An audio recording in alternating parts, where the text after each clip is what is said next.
I've been looking. As you can see, it's a very, very busy day at the... Look, Alex is in full chill mode right there.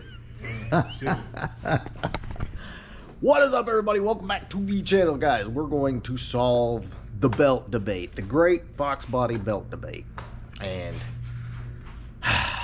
well, maybe not solve it, but I'm going to show you why one way is right and one way is not so right. It'll work somewhat for a minute, but it's not so right. So let's go.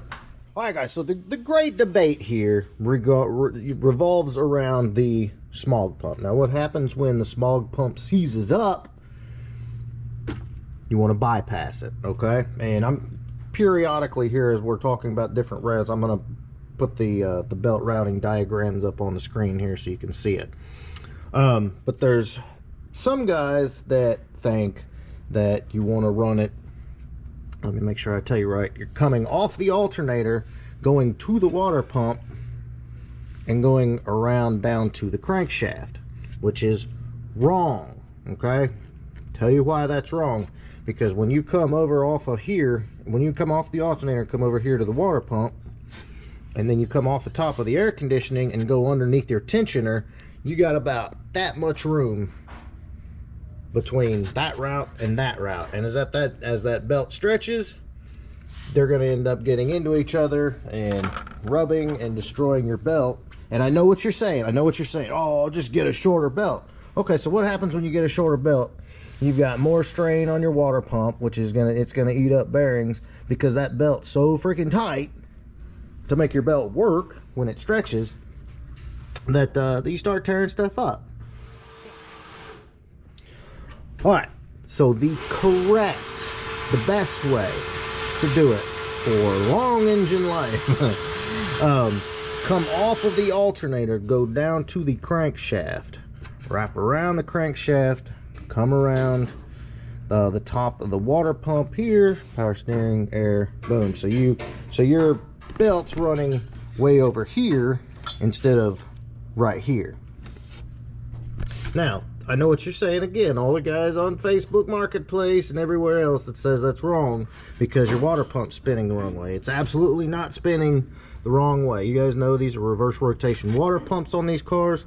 So the easiest way to tell that you're spinning it the wrong way is if you're putting a grooved side belt onto a smooth pulley. And as you know, by routing it that way, that's not the case.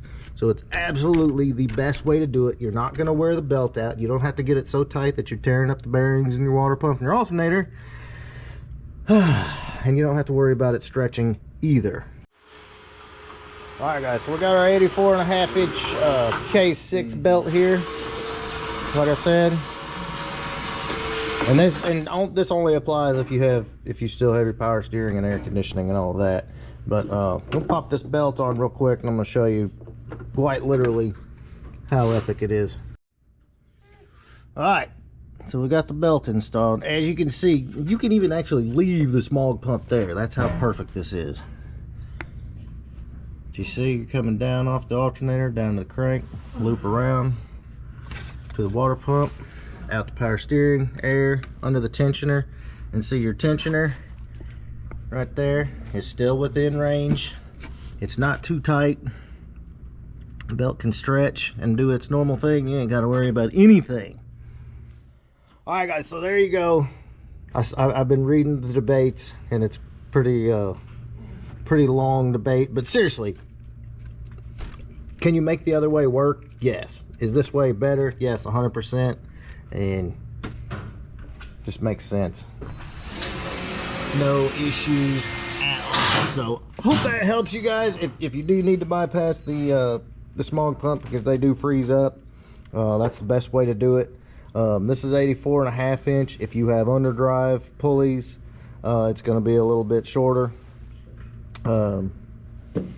You know, like I said, if you don't have air or power steering, then you're just going to need to do the string method and figure out the length of your belt. But that is the best way to route your belt, and you'll never have any issues, I promise.